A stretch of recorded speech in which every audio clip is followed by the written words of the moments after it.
You pick the school, we'll help pick up the bill. The Department of Veterans Affairs is giving young veterans the chance to reshape their futures through the post-9/11 GI Bill. This new GI Bill is just absolutely superb. I can't say enough about it, so I'm taking advantage of it, absolutely. Not since the original GI Bill in 1944 have we seen this kind of legislation come into effect.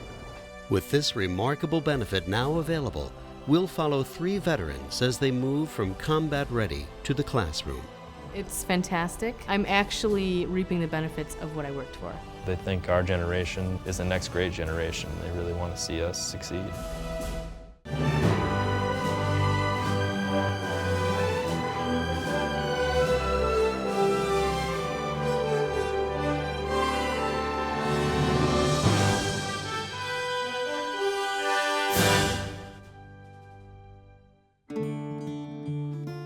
The post-9/11 GI Bill is the first in many decades to offer a scope of benefits that rivals the original plan. The maximum benefit allows every eligible veteran and service member, active, Guard, Reserve, the opportunity to receive a fully funded undergraduate education at any state college or university anywhere in the United States or its territories. Even the most expensive schools in the country are now within reach for any veteran who qualifies, and it has already changed lives. I knew I was going to college after high school. I wanted to be a pilot, so I thought about aeronautical engineering. No, what do you got tonight? 4:45, I have a exam in physical geography. Awesome. And, 6 o'clock. I always want to serve my country in any capacity. A year in Rome and then a year in Kosovo soon after that. So I did some education in the military, knowing that eventually I was probably going to get out and go to school. I'm always going to be a Marine for sure. However, I'm just going to serve. I'm going to serve in a different uniform. I'm going to serve my country just in a different uniform this time. I was going to a community college that wasn't too far from home, and my mom had some emotional issues. She turned to drugs quite a bit and ended up being a heroin addict. Things at home started to deteriorate kind of rapidly, and essentially I could anticipate that I would, in the future, have to help out a lot more than I had. So the military was the best option for me, in hopes of getting the, at that time, Montgomery GI Bill educational benefits. I was in the Navy for 5.5 years. While I was active duty, I was taking classes as much as my schedule would permit. With duty, especially being a junior enlisted, you don't have much time because you're always standing duty. So I did what I could and maintained a 4.0 while I was in, which was nice for my GPA. It just was really slow. I was going to my training command in Virginia, and my little sister called me at 2 a.m. and she said, "Heidi, our mom died."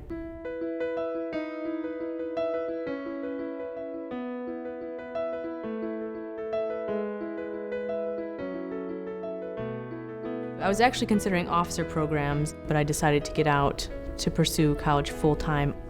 I'm pretty much ecstatic about the post-9/11 GI Bill. I went in knowing that I would get out and go back to school, but I had no idea that it would go from the Montgomery GI Bill to actually something that pays for your school. So, I mean, it was a very pleasant surprise. I think it might be easier for you to see it in terms of basic shape if it's bigger. Well, I'm a very passionate person, so painting to me is indicative of how I'm feeling. In the military, they say attention to detail. I mean, I have that. It's ridiculous. So this class, I'm trying to be looser and calmer and deal with things in a broader sense.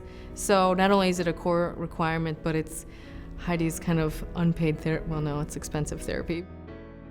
The position I'm in right now is utterly ideal for me. I wanted to have an urban campus. I wanted to go to a good school. I wanted to have quality professors, curriculum. So I think that the post-9/11 GI Bill has afforded me this opportunity. Otherwise, I wouldn't be able to do it. So this is the CD version. So do you know how to convert this to an MP3? No. I think with the Montgomery GI Bill, I would be really limited as to where I could go. And maybe if it didn't limit it, then I would have a lot of student debt. I probably would not come to GW. I'd probably start at a community college and go as far as I could and then go to university. Probably a state university, which is fine, but I really wanted to come here, so I'm really glad that I'm able to come here and will be essentially debt-free when I leave.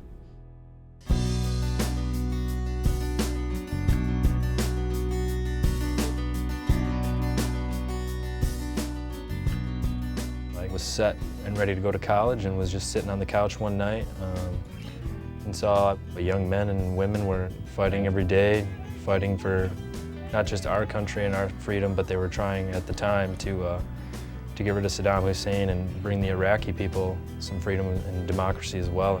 So I sought out the recruiter, and his eyes got real big, and I made his day, and before I knew it, I was enlisted before I even graduated high school. I served in Hawija, Iraq. I was attached to the 101st Airborne Division briefly, and then I did the rest of my time in Ramadi, Iraq, in the Anbar province. We were pretty much where the fight was. Every day you could set your watch to mortars coming in on you. Snipers were really bad. I don't think anybody there didn't have a close call. July 14th, 2006, we were in the back of a Bradley, which is an armored personnel carrier. They had cleared the route supposedly the night before, so the route was supposed to be clear for us, and we took off on our mission and didn't even reach it. Artillery shells underneath my Bradley blew up right away. Flames engulfed the back and smoke filled the rear, so we were trapped in the back of this vehicle. You couldn't see your hand in front of your face. Somebody hit the hatch and it came up, and the sunlight was shining through the smoke, and it was like time stopped for an instant, and it was like God was coming through that light, and that was you going up to heaven right there. And I remember thinking to myself, like, I never thought I was going to burn alive in Iraq. Ramadi, Iraq, July 14th, 2006. Ryan Boz and his unit are trapped inside of a burning Bradley armored personnel carrier. I would have rather died getting shot in the face or something where it was instant, but this is going to be the worst death ever. I'm just going to burn alive. Suddenly, a door opened, and by the grace of God, we were able to get out and seek cover. There was big 40mm rounds cooking off in there from the intense heat, and it basically melted that vehicle to the ground. I mean, we were all able to get out pretty much injury-free. I mean, some of us had some minor burns, some cuts, concussions, and I don't know how it happened. Obviously there was somebody looking out for us. I remember laying in bed like almost every night, like, oh my gosh, I'd rather be writing a 15-page paper than going out on a guard shift here at 3 a.m. and then having to go out on foot patrol right after my shift's over. And I knew after it was all said and done that I would for sure go to college.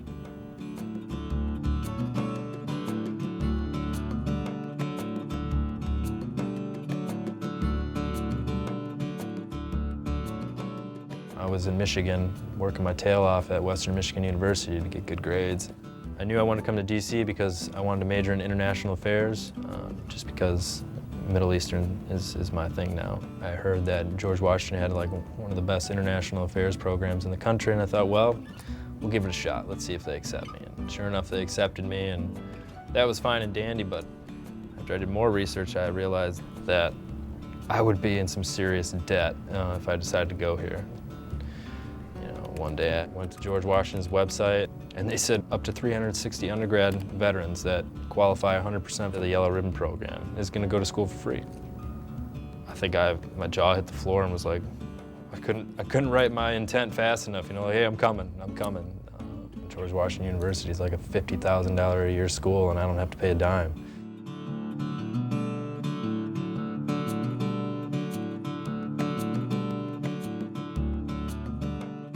It's very important for universities to believe in the post 9/11 GI Bill because this is a chance for veterans and the military to come back to the campus, to integrate back into society, and to learn new skills.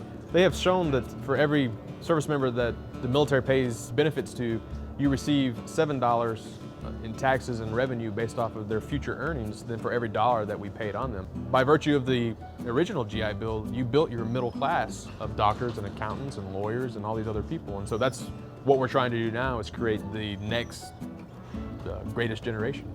He starts off describing what's come to be called methodological doubt, and that is... A veteran comes out, doesn't know what he or she's going to do. Maybe their skills don't really translate to any employment in the civilian world, but yet GW is enabling them to get an outstanding education. You just change that person's life. On the forefront of your mind, you know that you're going to be taken care of. I mean, they've got a track record of taking care of vets. George Washington's named after the most famous veteran, you know, in our country's history.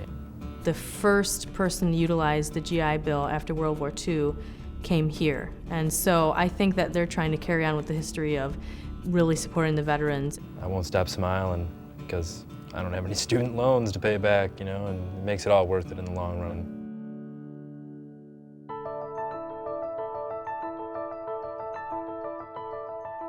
I officially got out of the Marine Corps on the 18th of August. I got married on the 27th of August, and then my first day of work in school was on the 31st. So it was a big month for me. The reason I joined the Marine Corps was to try to follow in the footsteps of my father. If I would have went to school with like all my friends, I would have just, you know, goofed off and played Nintendo for 4 years of my life. I knew that I needed to do something different, so I decided to join the Marine Corps. We were part of 1st Battalion, 5th Marines. We're the first ones across the border in Iraq on April 19th, 2003. And we essentially broke the LD, the line of departure, into Iraq that year. Second Lieutenant Shane Childers, he and I spoke for many hours, because as a fellow Wyomingite, because there's only maybe few and far between of us, we ended up bonded.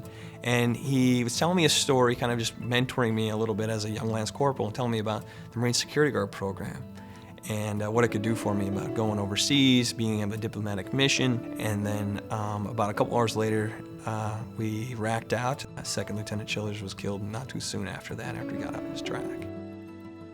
It was a tough experience for sure, especially only being 20, 21 years old at the time. It makes you grow up pretty quick. Second Lieutenant Shane Childers was the first American military to be killed in action for that war.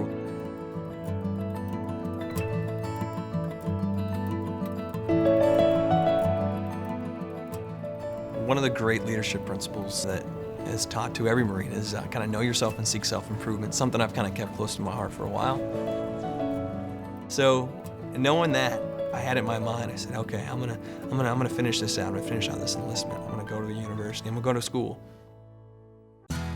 The post-9/11 GI Bill is helping thousands of returning veterans from Iraq and Afghanistan create new lives by providing the means to get a college degree. I applied to George Mason University in Iraq. I was there at a little combat outpost. I had the computer for a couple hours, filled out an online application. Nervous about it, knowing that I may or may not get admitted. However, I did. That was a bit of a challenge to sit in a classroom for the first time, knowing that I'm only going to be accountable for myself. I don't get to train Marines anymore. Knowing that I wouldn't do that anymore was pretty hard. I showed up to the Office of Military Services and talked to Mike Johnson and said, if there's anything that I can do in this office to help. He said, well, there's a transition coordinator position opening up and you should apply for it. So I did. He was an ideal candidate in the sense that he was actually going through the process just like any other veteran. So next semester and follow-on semesters, he will prove to be ideal in his ability to be able to relate to the students, because issues that he's having with the GI Bill and with the university are going to be current and related to that particular student's issues. VA owes Andrew $3,958.11. I absolutely love it to be able to help mentor and transition these active duty military, retired military, veterans, and family members, kind of help them and give them some tools for success to be a successful student here at George Mason University. It's an incredible job. I get to help out others, and there's nothing better than that. Having other veterans around is by far the best coping mechanism for anything you have in your mind, what you did while you're deployed or things that you've been through, because there's someone there that's been through about the same thing as you, you know? So you have someone to turn to, you have someone that you can talk to that understands where you're coming from. Department of Veteran Affairs and George Washington have been so charitable to not just me, but I mean, you can walk around this campus and see so many vets that are able to come here and able to take in the experience of Washington, D.C. and have all these opportunities around them. My first semester, I wasn't really affiliated with the student veterans group that we have, but now I'm a lot more active with them. I've just put in the time because they've done so much. I want to help them as well. Some of the greatest challenges that a service member transitioning back to college life is the everyday transitioning that every student experiences when coming to college. Living in the dorms for the first time or going to class. I didn't think it was going to be as hard as it was to transition from combat to the classroom. I didn't think school itself, like the material, was going to be easy by any means. Trying to jump back into academia, you know, I've been out of the game for a little while, you know, and but I didn't think that I guess the social aspect would be as difficult. So it's all new experiences, and he feels a little bit behind the power curve because, of course, all of his peers who joined college right out of high school, he now feels that he needs to catch up in order to be on par with them. Certainly, other issues that they may have are combat stress-related issues. Sometimes you walk down the street, you hear a car backfire. Well, instantly, I'll still think, you know, I need to find a place for cover and concealment and figure out how to flank the element and take them out. People didn't really know how to react to a veteran at the time because it was still relatively new. It seems to me that it was just starting off, like, here comes the big influx of guys getting out of the military and going to school. But I was going into these classrooms with 17, 18-year-old kids, and just ridiculous questions, you know. Have you ever killed anyone? Well, do you want to know the answer to that question, or by knowing the answer to that question, are you going to think something different of me and find me awkward and then tell your friends that, hey, that guy's strange because he's killed someone? Some of the kids did it right, some of the kids did it wrong, but I like to think we all learned something from those experiences, so that's okay then. So now I'm out of that environment and I do have time to reflect. It's interesting looking back while I'm in Arabic class or something and the words and thinking to myself, you know, if I were to go back in that one situation that I had, you know, or if I could have said this to somebody, they would have understood what I was doing. You know, while I could talk all day about classes and what I'm learning now and what I will learn in the future, you know, the book smarts of it, you know, the real life smarts, the lessons, you know, some of them you can't put into words. And now that I'm here at George Washington studying, I'm molding myself to once again serve in a capacity to do something that is bigger than me and serving my country once again. I know that sooner or later I'm going to get back in the fight, except being on the green side, like we call it in the Marine Corps. I'm going to be on the blue side of the State Department, knowing that eventually I'm educating myself to be a better leader in the government. We have come to gain new skills and to learn new subjects. I was asked to introduce the President of the United States at the official kickoff of the post-9/11 GI Bill.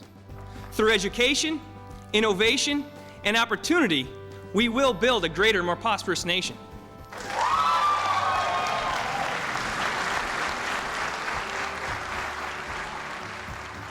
Education is the currency that can purchase success in the 21st century, and this is the opportunity that our troops have earned. We owe a debt to all who serve, and when we repay that debt to those bravest Americans among us, then we are investing in our future.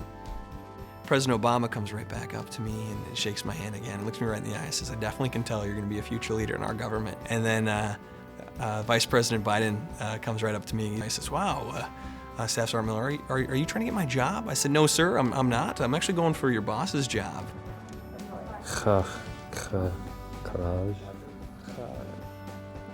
George Washington is going to give me the opportunity to be the top tier of picks for employment at various government agencies around here after I graduate.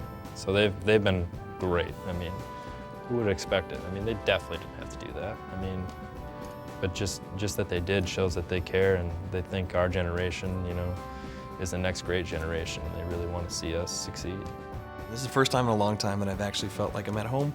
After 8 years in the military, I've been stationed all over the world and back again, I really feel like Northern Virginia is where I'm supposed to be. I'm here to better myself, and knowing that I'm bettering myself, I'm going to be a better leader because of it. I think how hard I fought to get to this place.